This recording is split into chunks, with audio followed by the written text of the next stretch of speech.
Europe's largest prison kitchen feeds 4,000 daily. Fleury-Mérogis, France. 4,000 meals. Every single day. 7 days a week. 365 days a year. Prepared, portioned, and distributed across a facility so large that its internal road network requires vehicles to navigate it. Something had gone wrong inside that system for at least 90 days before anyone with the authority to act on it was told. Stay with this story, because what the kitchen production logs revealed when someone finally read them carefully enough had been hiding inside the largest prison food operation in Europe. Maison d'Arrêt de Fleury-Mérogis sits approximately 25 kilometers south of Paris in the Essonne department. It is the largest prison in Europe by inmate population, holding between 4,000 and 4,500 people at any given time, significantly exceeding its official capacity of 2,900. It is a remand facility, meaning the majority of its population consists of individuals awaiting trial rather than serving sentences. The turnover rate is high. The population is transient. And the kitchen, which operates as a semi-industrial food production facility, is one of the largest institutional catering operations on the continent. The scale is not incidental to what happened. It is the reason it was able to happen at all. The person who first identified the problem was not a health inspector or an administrator. She was a kitchen production supervisor named Isabelle Marchand, a civilian contractor employee who had worked in Fleury-Mérogis's food service operation for 11 years. She knew the facility's production rhythms better than almost anyone on the civilian staff. She knew what 4,000 portions looked like when they were correctly prepared. She knew what the production logs should show at the end of each service cycle. In late October 2019, she began noticing a discrepancy. The discrepancy was not in the quality of the food. It was not in the delivery records. It was not in any metric that the facility's standard compliance checks were designed to measure. It was in the portion weight records. Fleury-Mérogis's kitchen operation maintained daily production logs that recorded, among other data points, the average portion weight across the primary protein component of each main meal service. The logs were a quality control measure, a documented record that individual servings were within the specified weight range required by the French Ministry of Justice's prison catering standards. Marchand had been reviewing these logs as part of her routine supervisory responsibilities for years. She knew what normal looked like. What she was seeing in October 2019 did not look normal. Across a period she initially estimated at 6 to 8 weeks, the average portion weight in the protein records had been declining. Not dramatically. Not in a way that would have triggered an automatic flag in the compliance system. Each individual week's figures were within the permitted variance range. But the direction of travel was consistent. Week after week, the average was moving in the same direction. Downward. She pulled the previous 12 months of records and plotted the trend manually on graph paper. The decline was gradual enough to be invisible in any single week's data. Cumulative across 12 months, it was significant enough that the average protein portion being served at Fleury-Mérogis had decreased by a margin that placed it below the Ministry of Justice's specified minimum when measured against the lower boundary of the permitted variance range. Technically within variance. Cumulatively non-compliant. Marchand brought her graph to the attention of the facility's food service manager the following morning. The food service manager reviewed it. He acknowledged the trend. He told her he would raise it with the catering contractor's regional compliance officer. He filed a verbal note in the shift log. One line. Marchand returned to her duties. 3 weeks passed. Nothing changed in the production records. The declining trend continued. She raised it again. This time in writing. A formal internal note, dated November 14, 2019, submitted to the food service manager's office through the facility's internal document system. The note was received. It was logged. It generated an automatic acknowledgement. It was not escalated. What Marchand did not know, what she would not discover until the situation had developed significantly further, was that her written note was not the first internal documentation of the portion weight trend. There had been a previous note, filed 6 weeks before hers, by a different member of the kitchen supervision team who had noticed the same pattern and raised it through the same channel. That note had also been received, also logged, also not escalated. Two separate supervisors had independently identified the same pattern through their own observations, filed documentation through the correct institutional channel, and received no response. But when Marchand requested the internal document log to confirm the status of her November submission and discovered the earlier note in the same file, everything changed. The earlier note had been filed on September 26, 2019. Its author was a senior kitchen supervisor named Thomas Renard, a contractor employee with 14 years at Fleury-Mérogis, 2 years longer than Marchand. His note was detailed, professionally worded, and specific. It cited 7 consecutive weeks of declining portion weight averages. It referenced the Ministry of Justice catering standard by its regulatory number. It recommended an immediate review of the protein supply contract. It had been received, logged, and assigned a reference number. It had then been routed to the food service manager's inbox, where it had remained unread for 49 days. Marchand confirmed the 49-day gap by cross-referencing the document's receipt timestamp against the food service manager's access log for his internal inbox. The access log showed that the food service manager had opened his inbox on 17 separate occasions between September 26 and November 14. He had not opened Renard's note on any of them. The document management system had no mechanism to flag unread items as requiring urgent attention. A formally submitted internal note and a routine administrative memo occupied identical positions in the queue. There was no priority classification, no escalation timer, no automated reminder. The system had received 2 warnings. It had processed both correctly by its own operational definition of correct. It had done nothing with either of them. Marchand now had something she had not had when she filed her own note. Evidence of a pattern that extended beyond the portion weights themselves. She requested access to the catering contractor's supply delivery records for the same period, the actual invoice delivery weights of protein ingredients arriving at Fleury-Mérogis between July and November 2019. Her access request was denied.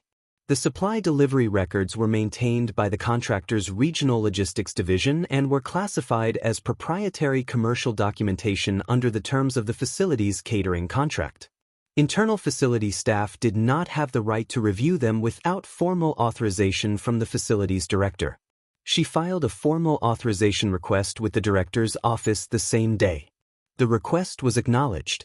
The authorization had not arrived 11 days later when Renard, whom Marchand had contacted directly after finding his September note, told her something that changed the nature of what she was looking at entirely. Renard had not waited for authorization. 3 weeks after filing his September note and receiving no response, he had raised the portion weight issue informally with a colleague who worked in the contractor's regional supply chain office. Not through official channels. Through a professional relationship developed over 14 years of working in the same facility. What his contact had told him, informally, without documentation, was that the protein supplier for Fleury-Mérogis had changed in July 2019. Not the contractor. The contractor's upstream supplier. The new supplier had been awarded the protein supply subcontract on the basis of a competitive pricing tender. The awarded price was 11% below the previous supplier's rate. The specification in the tender had required that deliveries meet the Ministry of Justice's portion weight standard. What it had not specified, because the original contract had not anticipated the need to specify it, was the minimum protein content per unit weight of the supplied product. The new supplier was delivering product that met the weight specification. It was delivering it at a lower protein density than the previous supplier's product. The portions looked the same. They weighed the same on the compliance measurement. They contained less nutritional value per gram than the standard had been written to provide. The contract had been fulfilled technically. The standard had been met on paper. And the nutritional provision at Europe's largest prison had been quietly reduced by a supplier change that had generated an 11% cost saving for the contractor and had passed through every compliance checkpoint the system contained. Marchand documented everything Renard had told her. She was aware that his information was informal and unverified. She was aware that without the supply delivery records she had been denied access to, she could not formally establish the connection between the supplier change and the portion weight trend. She was also aware that she had been waiting 11 days for an authorization that had not arrived. She escalated without it. She prepared a formal complaint to the Contrôleur Général de la Deprivation de Liberté, the CGLPL, France's independent authority responsible for monitoring the conditions of people held in detention facilities. The CGLPL operated outside the Ministry of Justice's direct administrative chain and had the statutory authority to conduct independent inspections and request documentation that facility-level authorization processes could not block. Her complaint was 11 pages. It included both kitchen supervision notes, the 49-day unread document gap, Renard's informal supply chain account, and the formal access denial. She filed it on November 25, 2019. The CGLPL acknowledged receipt within 5 working days. The catering contractor became aware of the complaint filing within 72 hours of the acknowledgement, through a notification channel that Marchand had not known existed when she filed. What happened in the contractor's regional office during the 96 hours between their awareness of the CGLPL complaint and the regulator's first formal contact with the facility was not captured in any document Marchand ever saw. But the supply delivery records that had been denied to her as proprietary commercial documentation were made available to the CGLPL inspector within 48 hours of the regulator's first formal request. 48 hours. After 11 days of Marchand waiting for a facility-level authorization that had never arrived. The records confirmed the supplier change. They confirmed the July 2019 date. They confirmed the 11% price differential. And they confirmed something that neither Marchand nor Renard had known when they filed their respective notes. The contractor's regional compliance officer had been notified of the supplier change before it was implemented. He had reviewed the new supplier's product specification. He had approved the transition. The approval documentation was dated June 28, 2019. 3 months before Renard filed his first note. 4 months before Marchand filed hers. 5 months before the CGLPL complaint that finally produced the supply records. The contractor's regional compliance officer had known about the specification difference before the first portion was served. He had approved it anyway. What his approval documentation contained, in a single notation in the sign-off section, was a phrase that the CGLPL inspector would later describe in her published report as the most significant 6 words in the entire case file. The 6 words in the compliance officer's approval notation were not technical language. They were not regulatory terminology or contractual shorthand. They were plain language, written in the sign-off section of a routine supplier transition approval form, in the kind of casual professional phrasing that appears in documents nobody expects anyone outside the organization to read. The phrase was, "Within tolerance, no escalation required." That notation was the entire record of the compliance officer's review of a specification change that would affect the nutritional provision of 4,000 people every day for an indefinite period. Not a full analysis. Not a comparison of the new supplier's protein density against the Ministry of Justice standard. Not a formal determination that the specification difference fell within the permitted variance range under the catering contract. 6 words. A checkmark. A signature. The CGLPL inspector, a senior magistrate named Dr. Caroline Vernet, noted in her published report that the approval appeared to have been completed in under 10 minutes based on the document's metadata timestamp relative to the file access log. A supplier change affecting Europe's largest prison kitchen had been reviewed, assessed, and approved in less time than it takes to eat the meal it was authorizing. Vernet's inspection had begun in December 2019, 3 weeks after Marchand's CGLPL complaint. It ran for 4 months. The published report was released in May 2020. Its findings were methodical and specific. The protein density difference between the previous supplier's product and the new supplier's product was documented at 14% per unit weight. Across a daily production volume of 4,000 portions, the cumulative nutritional reduction was calculated as significant enough to place the facility below the Ministry of Justice's effective minimum provision standard, not on a single day but as a sustained pattern across the 5 months the new supplier had been active. The 49-day unread note in the food service manager's inbox was cited as a document management failure with systemic implications. The report recommended a mandatory priority classification system for all internal food service compliance submissions at facilities above a defined population threshold. The absence of a protein content minimum specification in the tender document was identified as a procurement drafting gap. The report recommended that all future catering tender specifications for Ministry of Justice facilities include explicit minimum nutritional content requirements per unit weight for all primary protein categories, distinct from and in addition to the existing portion weight requirements. The compliance officer's 6-word notation received its own section in the published report. Vernet's analysis of it was precise and, in its careful institutional language, damning. She noted that the compliance officer's role required him to assess supplier transitions against the full specification of the catering contract and the applicable Ministry of Justice nutritional standard. She noted that the 6-word notation contained no evidence that this assessment had been performed. She noted that the approval had been granted on the basis of a tolerance determination that had not been calculated or documented anywhere in the approval file. She described the notation as representing an assumption of compliance rather than a verification of it. An assumption of compliance rather than a verification of it. That phrase, careful, measured, and in its institutional context more severe than any direct accusation, became the sentence most frequently cited in the subsequent French parliamentary discussion of the report's findings.